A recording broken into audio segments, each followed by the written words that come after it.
सन 1971 में Rebecca Joseph ने एक एक्सीडेंट में अपने पति को खो दिया था।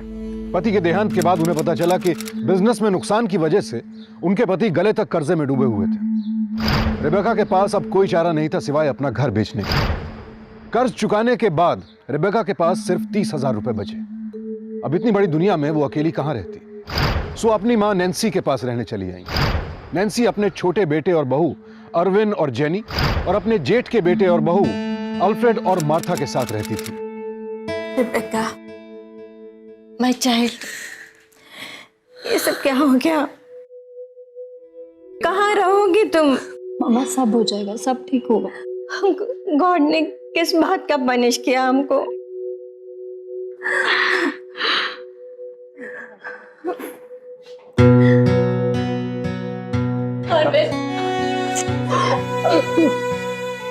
Control yourself.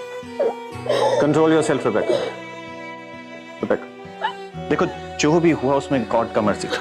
Be strong. Okay? अभी कुछ दिन रुकोगी ना?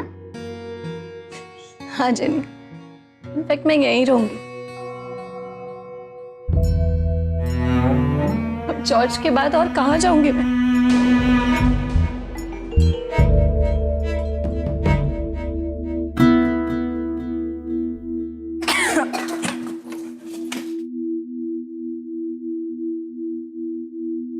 मम्मा, हम यहाँ रहेंगे। अब वही तो एक कमरा है जो फिर भी रहने लायक है। 5 साल पहले जब तुम क्रिसमस पर आई थी तभी पेंट करवाया था। उसके बाद तुम तो जानती हो कि बिजनेस में कितना नुकसान हुआ। बस अब जो बचा है उसी से गुजारा कर रहे हैं। नैन्सी आंटी, आप भी बताइए, हम लोग कुछ गलत है क्या? मैं समझती हूँ मार्था, बट क्या है ना, इस घर से इतनी ज्यादा यादें जुड़ी हुई हैं कि हमें इसे मेंटेन करना चाहिए। कौन नहीं चाहता रेबेका, पर पैसे कहाँ हैं? क्यों?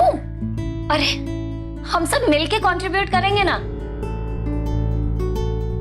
कम से कम रेनोवेशन तो करवा ही सकते हैं। आफ्टर ऑल ग्रैंडपा ने कितने प्यार से ये घर हम सबके लिए बनवाया था। We can't let it break down like this. बच्चे हॉस्टल में कितने ही खर्च होते हैं उनके, ऊपर से फेस्टिवल्स और मैरिजेस की फॉर्मेलिटीज। किधर से काट और कंट्रीब्यूट करें? अब जैसा चल रहा है रेबेका, चलने दो। हाँ, अगर तुम्हें नापसंद हो तो... नहीं नहीं, ये घर मुझे बहुत ज्यादा पसंद है, तभी तो। अरे हम सबका बचपन गुजरा है यहाँ पे। बस इस हालत में देख के थोड़ा अफसोस हो रहा है। एक काम करते हैं, अभी मेरे पास करीब 30,000 रुपीज हैं, तो वो मैं ही दे देती हूँ अभी। आप लोग जल्दी से रेनोवेशन का काम शुरू करवा दो। क्यों? Rebecca, are you sure? हाँ बिल्कुल, इस घर के लिए मैं कुछ भी कर सकती हूँ। हाँ, हैप्पी?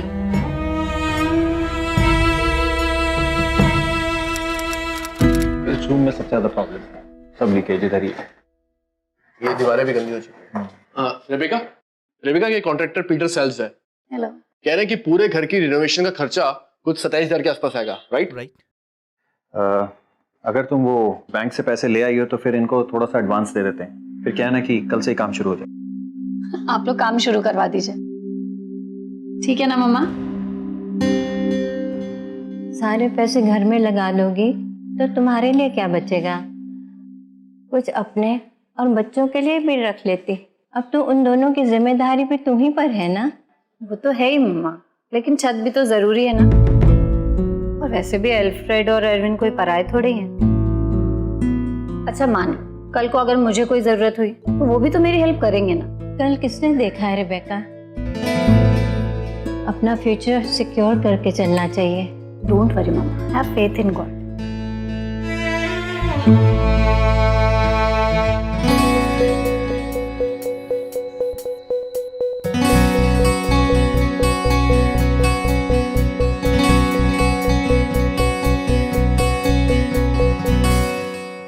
डोंट वरी हमारे स्कूल में इंग्लिश टीचर की ओपनिंग है, तुम कल से ही ज्वाइन कर लो। रियली? जॉर्ज के रहते हुए मैंने कभी कोई काम करने की जरूरत ही नहीं महसूस की, बट नाउ मैं नहीं चाहती हूँ कि मैं अपने भाइयों के ऊपर बोझ बन के रहूं। And for this I just want your help, father. हाँ, सैलरी जरूर कम है, लेकिन अगर तुम्हारे बच्चों की एजुकेशन फ्री करा दूं तो मैनेज हो जाएगा। Yes, father. Thank you so much.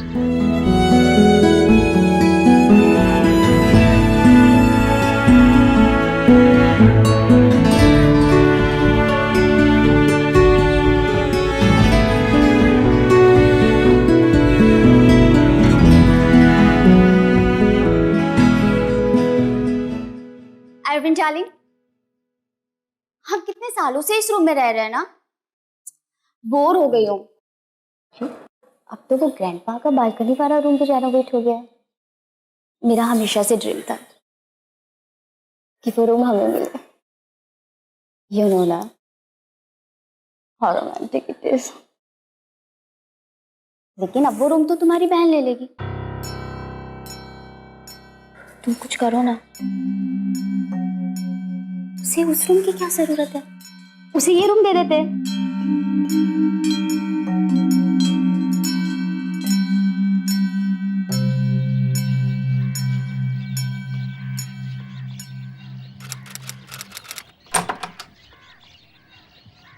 कितना अच्छा रूम लग रहा है रेबेका, नहीं?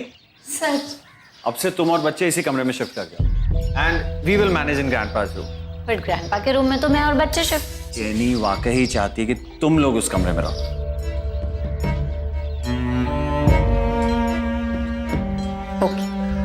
अपने भाई अरविंद का मन रखने के लिए रेबेका ने अपने दादाजी के कमरे में रहने की इच्छा को दबा दिया, लेकिन नैन्सी को कुछ न कुछ खटक रहा था।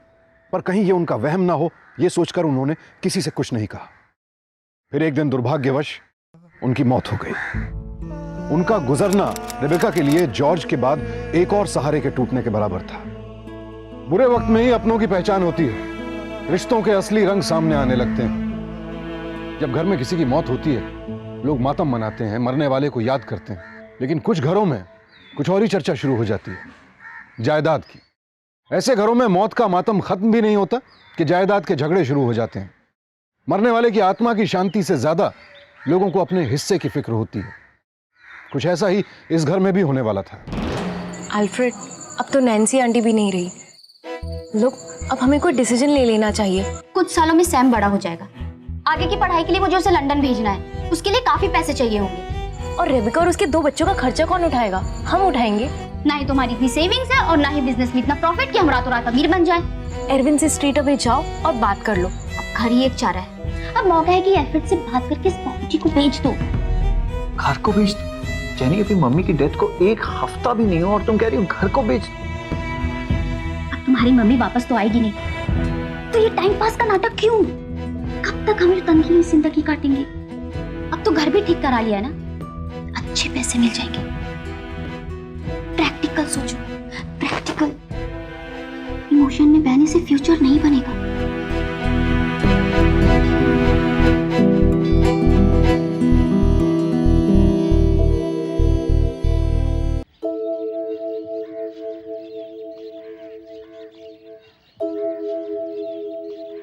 ये घर ग्रैंडपा का है, इसलिए हमारा भी इक्वल हिस्सा बनता है। And how is that possible? तुम्हारे फादर का 40%, हमारे फादर इन लॉ का 60%।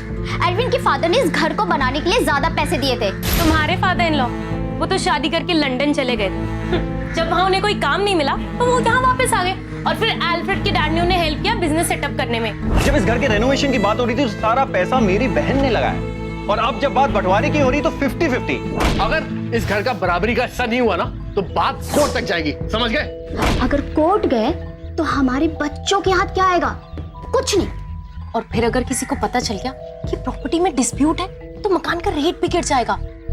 देखो, गुस्से से कुछ हासिल नहीं हुआ, इसलिए अपना हिस्सा लो और चलते बनो, बस।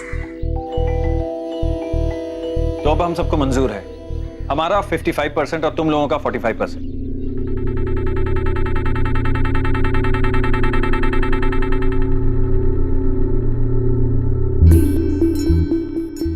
ठीक है, फिर हम इस घर को बेचने के लिए एक बायर ढूंढना शुरू कर देना चाहिए। मैंने ऑलरेडी कुछ लोगों से बात की है और कुछ लोग अच्छा प्राइस भी दे रहे हैं, लेकिन सबको घर जल्दी खाली चाहिए। हाँ तो ठीक है, हम सब अपने लिए एक नया घर ढूंढ लेते हैं और मैं रिबेका को भी बता देता हूँ, उसे भी अपने लिए एक नया घर देखना पड़ेगा। पैसों की जरूरत? पैसों की जरूरत है तो तुम लोग घर ही बेच दो। और ये फैसला लेने से पहले मुझसे किसी ने पूछने की जरूरत भी नहीं समझी। कम ऑन रेबेका, तुमसे क्या पूछना है? ये घर हमारा है, हम जो मर्जी करें। मतलब ये घर मेरा भी उतना ही है जितना कि तुम सबका। बाप का घर बेटों का ही होता है। घर बेचने के लिए मैं तुमसे परमिशन लेने की जरूरत नहीं। तो ये बात उस वक्त क्यों नहीं कही जब घर के रेनोवेशन के लिए मैंने अपनी पूरी लाइफ सेविंग्स दी थी? पैसे तुमने अपनी मर्जी से दिए थे, हमने मांगे नहीं थे। लेकिन लिए थे, ये जानते हुए भी कि मेरे पास और कोई सेविंग्स नहीं है। हाँ लिए थे, तो हमने तुम्हें और तुम्हारे बच्चों को भी तो अपने साथ रखा था ना। अच्छा तो मतलब ये तो फालतू की बहस का कोई मतलब नहीं। ये घर बिक रहा है, दैट्स फाइनल। अब भले ही तुम जाके फुटपाथ पे रहो या जाके चर्च में रहो, इससे हमें कोई फर्क नहीं पड़ता। एरविन, ये तुम कह रहे हो? तुम मेरे रियल ब्रदर हो। बचपन से आज तक मैंने तुम्हारी हर खुशी का ख्याल रखा और उसके बदले में आज तुम। एरविन, क्या सच में तुम्हें कोई फर्क नहीं पड़ेगा अगर मैं सड़क पे रहूं? कोई फर्क नहीं पड़ेगा, मुझे सिर्फ अपनी फैमिली का फ्यूचर देखना है, सिर्फ अपनी फैमिली का, तुम्हारा नहीं। और मेरी फैमिली का क्या? मैं तुम्हारी बात को एग्री करता हूं। बेटी का भी फैमिली की प्रॉपर्टी में उतना ही हक होना चाहिए जितना कि बेटे का। पर हमारे समाज में कुछ ऐसे रूल्स बने हुए हैं जिन्हें तोड़ना बहुत मुश्किल है। Be strong and don't lose hope. हो सकता है ये सिचुएशन तुम्हारी लाइफ में कुछ पर्पस लेकर आई हो, उस पर्पस को समझो और एक नया रास्ता बनाओ। God will help you. Yes father. बाप के प्रॉपर्टी पे सिर्फ बेटों का ही हक होता है। क्यों मगर? क्या बेटियां बाप की औलाद नहीं होती? या फिर बेटी होना कोई गुनाह है? क्रिस, अगर आज मेरे भाइयों के पास पैसे नहीं है ना, तो वो घर बेचकर एक नया घर ले सकते हैं, अपना फ्यूचर इजीली सिक्योर कर सकते हैं, लेकिन मेरे लिए क्या? मैं कहां जाऊं? इमोशन पे कानून नहीं चलता। तुम्हारे केस में कोई दम नहीं और मेरे पास वक्त नहीं है इस पर बर्बाद करने के लिए। और हां, अगर तुमने ये केस लड़ा तो मैं एल्फ्रेड और एरविन तुम्हारे भाइयों की तरफ से ये केस लड़ने वाला हूं, क्योंकि उनके केस में दम है।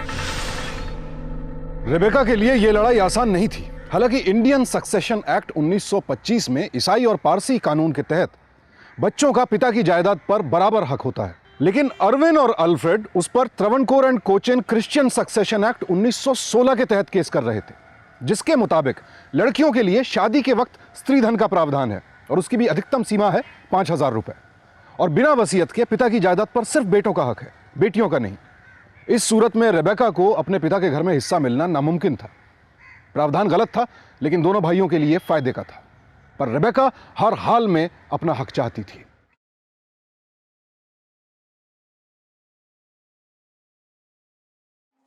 इस रेबेका ने ना जीना मुश्किल कर दिया। क्यों? क्या हुआ? वो क्रिस्टोफर से मिली थी और उसका कहना है कि वो हम पे प्रॉपर्टी राइट्स को लेके केस करना चाहती है। Can you believe that? तो वो क्या कर लेगी? वैसे भी कानूनी रूप से तो ये घर हमारा है ना। हाँ, लेकिन अगर उसने केस कर दिया तो प्रॉपर्टी डिस्प्यूट में चली जाएगी और हम सब यहाँ धरे के धरे रह जाएंगे, फिर कोई हमारी प्रॉपर्टी खरीदेगा भी नहीं। टेंशन क्यों लेते हो? मार्था इज राइट, कानून तो हमारे साथ है ना, और उसको तो मैं देख लूंगी। तुम लोग अभी तक रेडी नहीं हुए? यूनिफॉर्म्स कहाँ हैं? जेनी, जेनी, देखो जेनी, ये लड़ाई हम दोनों के बीच की है, इसमें बच्चों को मत घसीटो। अभी तो कुछ नहीं किया, अगर यहाँ से गई नहीं। ये इसका भी घर है और ये यहाँ जो मर्जी चाहे कर सकती है। और अगर तुम्हें इतनी ही परेशानी है ना तो जस्ट लीव। नहीं जाऊं। पहले मेरा प्रॉपर्टी में हिस्सा दे दो, मैंने जो रेनोवेशन में पैसे लगाए हैं वो मुझे वापस दे दो, मैं चली जाती हूँ। कौन से हिस्से की बात कर रही हो? कुछ नहीं मिलने वाला यहां से तुम्हें। जब तक मुझे मेरा हिस्सा नहीं मिल जाता, मैं और मेरे बच्चे यहाँ से हिलने वाले नहीं। रेबेका को उसके भाइयों और भाभीियों ने तरह तरह से परेशान करना जारी रखा और वो घर के सौदे के लिए खरीदारों को अक्सर घर पर बुलाते रहे। एक्सक्यूज मी, आप ये घर कैसे खरीद सकते हैं जब मैं इसे बेचना ही नहीं चाहती हूँ? जी हाँ, मैं हूँ रेबेका और ये दोनों मेरे भाई। मे बी ये लोग घर बेचना चाहते हो लेकिन मैं नहीं चाहती। फिर भी अगर आप इस डिस्प्यूटेड प्रॉपर्टी में इन्वेस्ट करना चाहते हैं तो आपकी मर्जी। दीजिए। मिस्टर डिसूजा, घर हमारा है।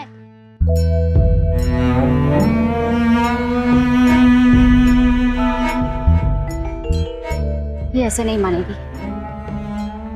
इसका कोई इलाज करना पड़ेगा।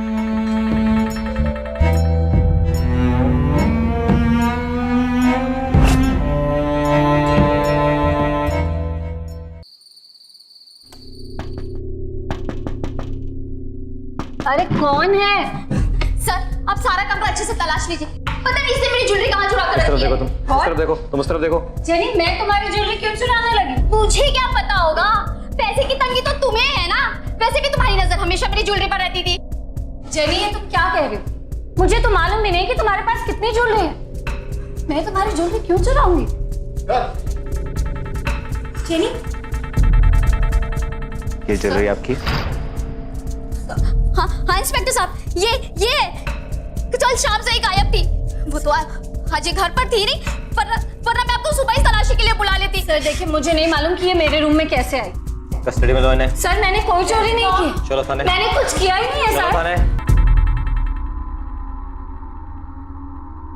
जर, जोरू और जमीन, ये ऐसा लालच है जिसमें इंसान अपने खून के रिश्तों तक को भूल जाता है। रेबेका के भाइयों के लालच ने न सिर्फ रेबेका की जिंदगी में जहर घोल दिया, बल्कि उसके 2 मासूम बच्चों का जीना भी मुहाल कर दिया। क्या चंद रुपए और एक मकान खून के रिश्तों से ज्यादा कीमती होते हैं? क्या वाकई ऐसे लोगों को इंसान का दर्जा देना चाहिए? अफसोस, ये तो बस शुरुआत थी। उसके भाइयों ने रेबेका का हौसला तोड़कर उसे घर से बेघर करने में कोई कसर नहीं छोड़ी।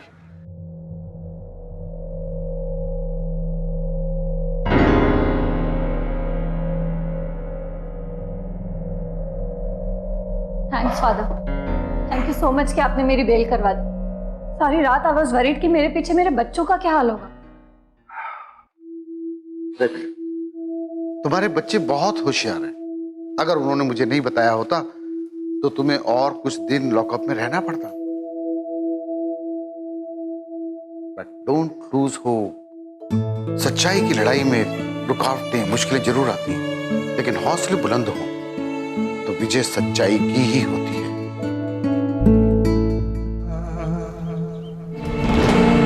बेटा, एलेक्स को ये दवाइयां 2-3 रोज तक देते रहना।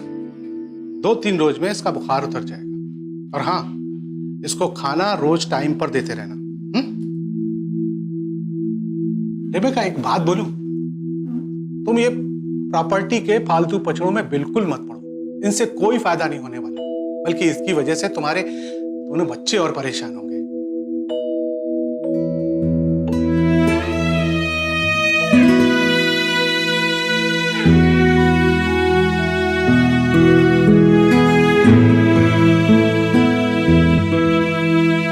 जब फादर एग्नेस ने आपकी बेल दी, मैं तभी समझ गया था कि आप बेकसूर हैं।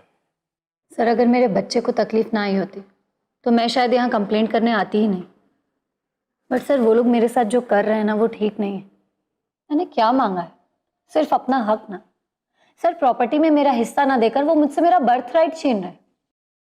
मैंने माना कि कानून में ऐसा कोई प्रोविजन नहीं, लेकिन सर कम से कम दिल में इतनी जगह होनी चाहिए कि बिना मांगे ही आप अपनी बहन को उसका हिस्सा दे दें, वो भी तब जब मुझे उसकी इतनी ज्यादा जरूरत है।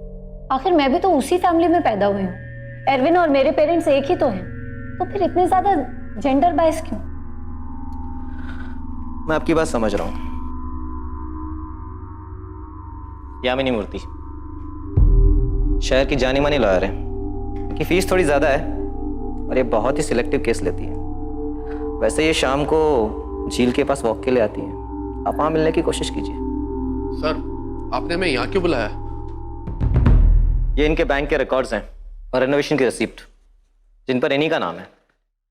अब आप क्या कहते हैं? सर, हमने तो नहीं कहा था कि हमें घर की रेनोवेशन करवानी। वो तो इसी का फितूर था कि इसने अपने सारे पैसे घर पे लगा दिए। अब इसमें भला हमारी क्या गलती है सर? गलती यह है कि हमें उस वक्त नहीं बताया गया कि रेनोवेशन करवाने के बावजूद मुझे धक्के देके उस घर से बाहर निकाल दोगे। अगर इन्होंने रेनोवेशन कराया है तो इनका भी हक बनता है।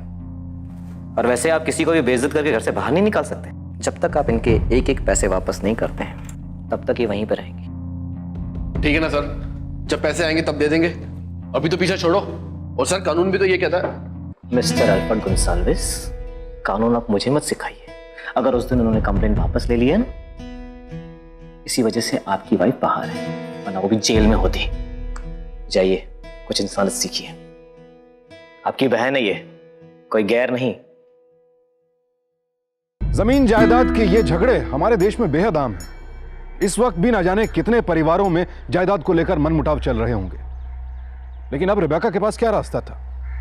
क्या उसे अपने हक की लड़ाई छोड़ देनी चाहिए? इस आउट हाउस में अपने बच्चों के साथ जिंदगी गुजार देनी चाहिए? नहीं, रेबेका ऐसा कभी नहीं करेगी। रेबेका जैसी औरतें कभी हार नहीं मानती हैं। वो लड़ती हैं अपने हक के लिए, अपने आत्मसम्मान के लिए। जिस वक्त पूरी दुनिया रेबेका की दुश्मन बनी हुई थी, एक फरिश्ते ने उसका दरवाजा खटखटाया।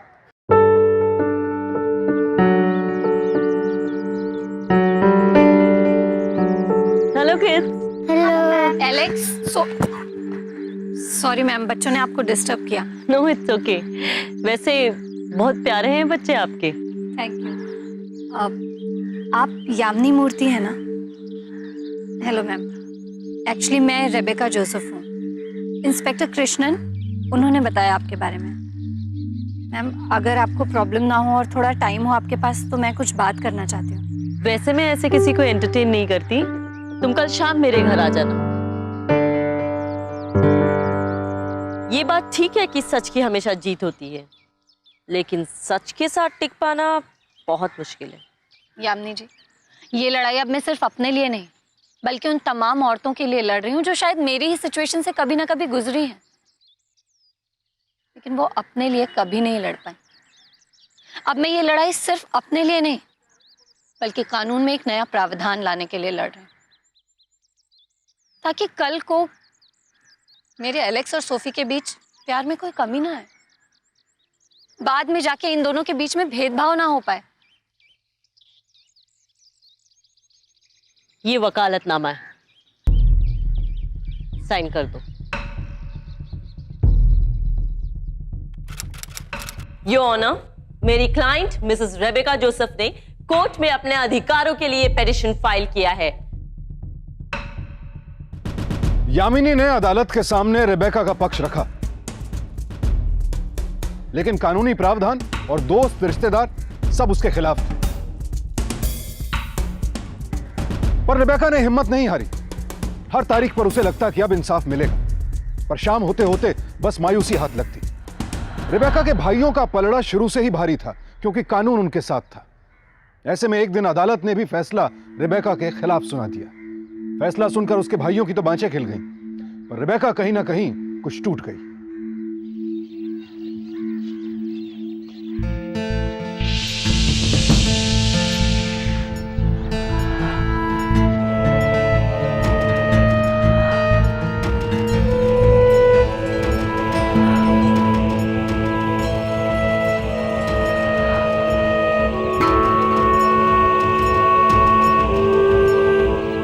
मैं ये केस नहीं हारी हूँ यामिनी जी, अब इसे और भी आगे लेकर जाऊंगी। यहाँ पे नहीं जीते तो क्या हुआ, अब और भी ऊपर के कोर्ट में अपील करूंगी मैं। आप मेरा साथ देंगी?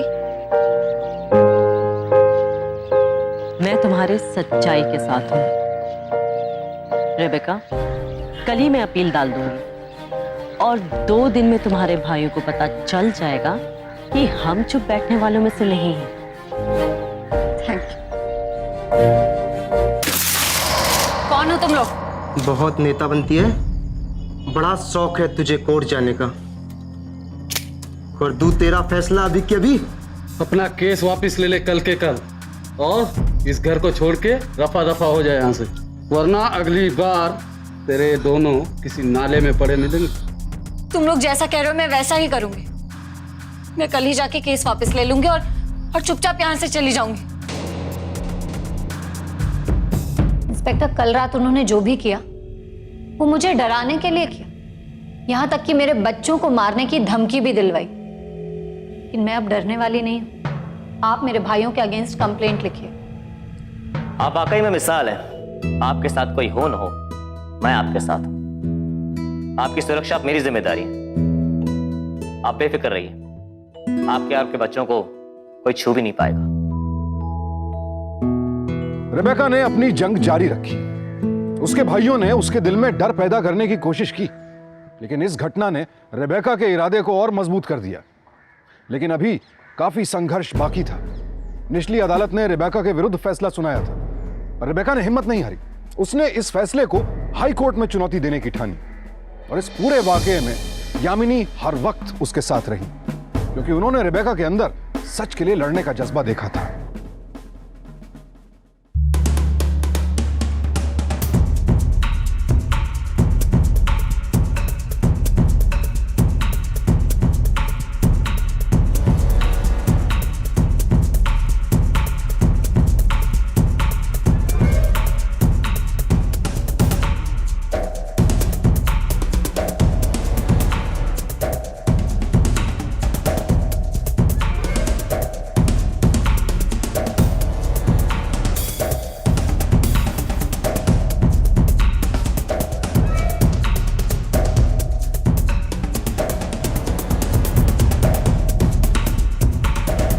आरोपी पक्ष के वकील का final statement.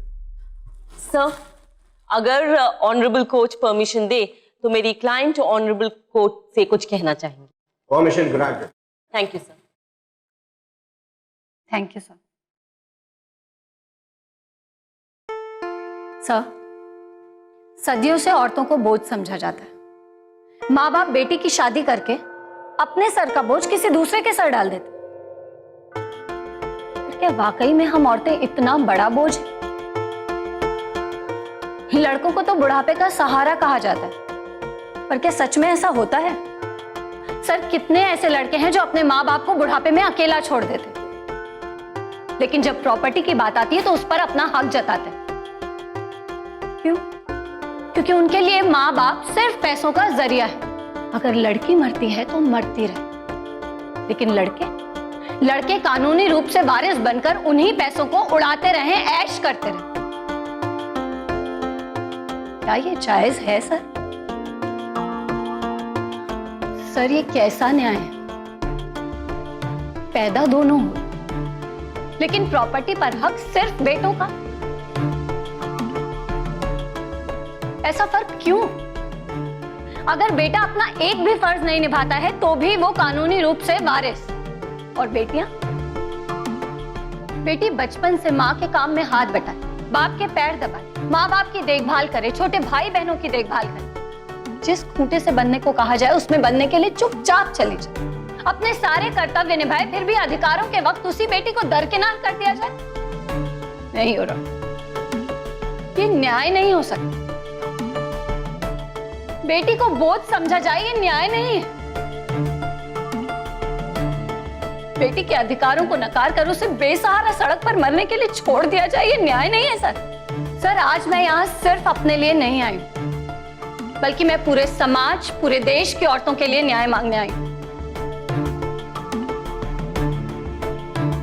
And I hope कि आज इस अदालत से एक औरत, माँ है, बहन है, बेटी है, वो खाली हाथ नहीं जाएगी।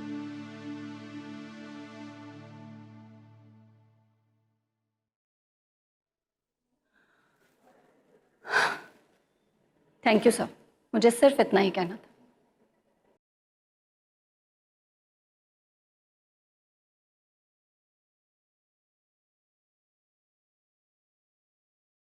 रेबेका की बात सही है।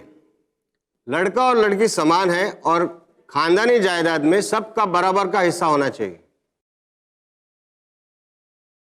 मैं इस कानून में संशोधन के लिए सिफारिश करता हूं और तब तक इस केस में निचली अदालत के फैसले पर रोक लगाते हुए मैं मिस रिबेका जोसेफ को गोंसाल्विस विला में रहने की अनुमति देता हूं। अंतिम निर्णय तक गोंसाल्विस ब्रदर्स रिबेका जोसेफ को और उसके बच्चों को घर में रहने से मना नहीं कर सकते। जायदाद से जो भी आमदनी होगी उससे रिबेका और उसके बच्चों का भरण पोषण होगा। साथ ही साथ रिबेका को हर महीना खर्चा भी मिलेगा और रिबेका ने जो घर की मरम्मत के लिए पैसे दिए हैं उसका 3/4 हिस्सा गोंसाल्विस ब्रदर्स रिबेका को लौटाएंगे।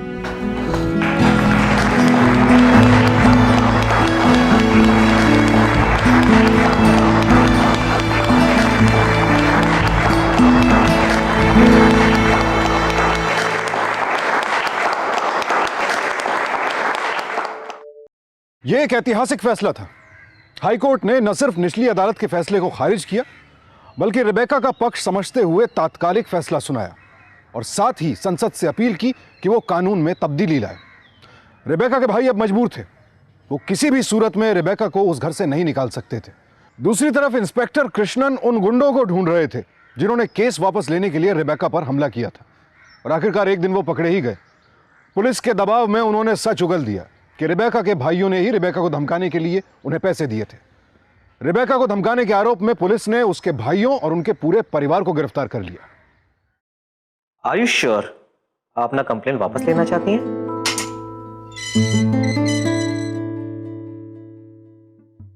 Yes sir.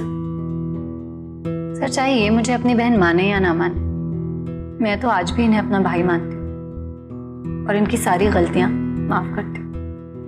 एक बार फिर सोच लो रिबेका, मैं चाहूं तो इनको थाने में अच्छी सबक सिखा सकता हूँ। नहीं सर, तो भले ही इन्हें मेरी तकलीफ से खुशी मिली हो, कि मुझे इनकी तकलीफ से खुशी नहीं, दर्द होता है सर।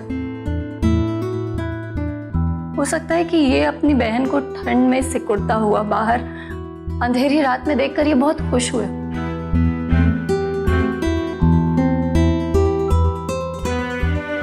लेकिन मेरे भाइयों के बदन पर एक भी खरोंच मुझे आज भी बहुत परेशान करती है। शायद मेरे आंसू इन्हें सुकून देते होंगे। हो सकता है, लेकिन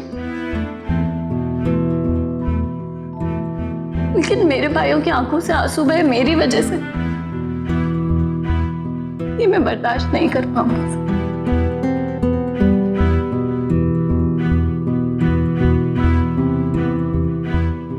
सर मैं बस इतना चाहती हूँ कि दिल से चाहती हूँ कि मेरे भाई जहां भी रहे बहुत खुश रहे, मैं कभी किसी तरह की कोई तकलीफ ना हो।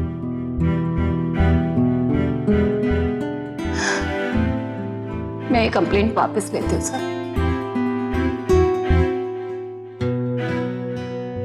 फिर चल।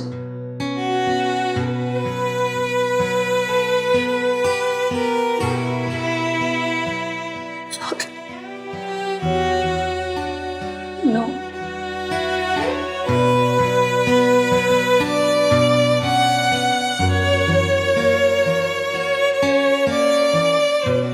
रिबेका की बहादुरी और अन्याय के खिलाफ खड़े होने के जज्बे को सावधान इंडिया सलाम करता है। ऐसी ही महिलाएं पूरे देश और समाज की शान हैं। रिबेका ने न सिर्फ नारी का सम्मान बढ़ाया बल्कि वो इंसानियत की कसौटी पर भी खरी उतरी। रिबेका की री अपील में अदालत ने पाया कि रिबेका के भाई Travancore and Cochin Christian succession act पर भरोसा कर रहे थे, जबकि इंडियन सक्सेशन एक्ट 1925 इसे खारिज करता था। इस एक्ट के तहत रिबेका को अपने पिता की संपत्ति में बराबर का हकदार माना गया और इसी बिना पर रिबेका को उसका हक मिला। यह अपनी तरह का पहला केस था। आगे चलकर सक्सेशन एक्ट में कई बदलाव किए गए और आखिरकार 9 सितंबर 2005 को किए गए अमेंडमेंट के तहत एक महिला को अपने पिता और ससुर की पुश्तैनी जायदाद में भी बराबर का हक दिया गया। यह एक्ट रिबेका जैसी अन्य महिलाओं के लिए बहुत बड़ा सहारा बन गया। आज रिबेका सिर्फ अपने क्षेत्र के लिए नहीं बल्कि पूरे देश के लिए बहुत बड़ी प्रेरणा स्रोत है। हमारे आसपास, हमारे साथ ऐसी बहुत सी घटनाएं घटती हैं जो हमारे वजूद, हमारी हिम्मत को तोड़ कर रख दें। लेकिन रेबेका की मिसाल हमें सिखाती है कि हिम्मत करने से ही बदलाव आता है। सतर्क रहिए, सुरक्षित रहिए। इसी उम्मीद के साथ मैं सुशांत सिंह आपसे विदा लेता हूं। कल फिर मुलाकात होगी ऐसी एक और बेमिसाल सच्ची कहानी के साथ। देखते रहिए सावधान इंडिया, 100 दिन 100 फाइट बैक्स। तो सावधान